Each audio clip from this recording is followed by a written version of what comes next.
प्रवाशांच्या सुरक्षेसाठी कर्नाटकला जाणाऱ्या बस फेऱ्या रद्द करण्यात आल्यात। कोल्हापूर विभागातून कर्नाटक राज्यात जाणाऱ्या महाराष्ट्राच्या एसटी बसेस रद्द करण्यात आल्या आहेत। पुढील अनिश्चित काळासाठी बस फेऱ्या बंद ठेवण्याचे निर्देश देण्यात आले आहेत। परिवहन मंत्री प्रताप सरनाईक यांनी हे निर्देश दिले आहेत। याचा आढावा घेतलाय आपल्या प्रतिनिधींनी, पाहूयात।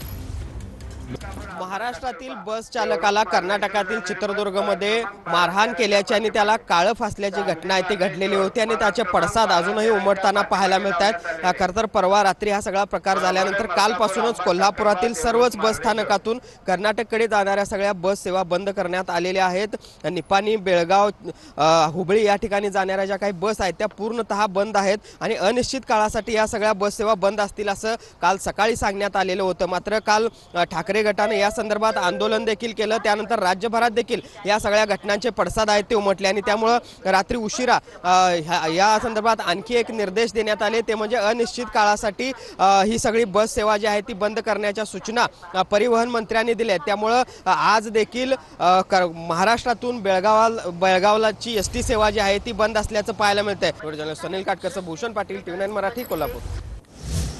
आम्ही हातात बांगड्या भरल्या नाहीत असं प्रताप सरनाईक म्हणाले। परिवहन मंत्री प्रताप सरनाईक यांनी कानडी संघटनांना इशारा दिलाय। महाराष्ट्रातील एसटीला कर्नाटकात काळं फासल्यानं सरनाईक संतप्त झाले आहेत।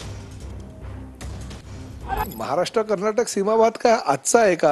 आणि मला अभिमान आहे, मी ज्या पक्षाचा मंत्री आहे त्या पक्षाचे नेते आदरणीय एकनाथ शिंदे साहेब तब्बल 2 महिने बेळगावमध्ये त्यांनी कारावास भोगलेला आहे। त्यामुळे आंदोलन करते म्हणून त्यांची ओळख आहे। आणि आम्ही काय हातात बांगड्या भरलाय का? मंत्री वगैरे नंतर, आम्ही आधी शिवसैनिक आहोत।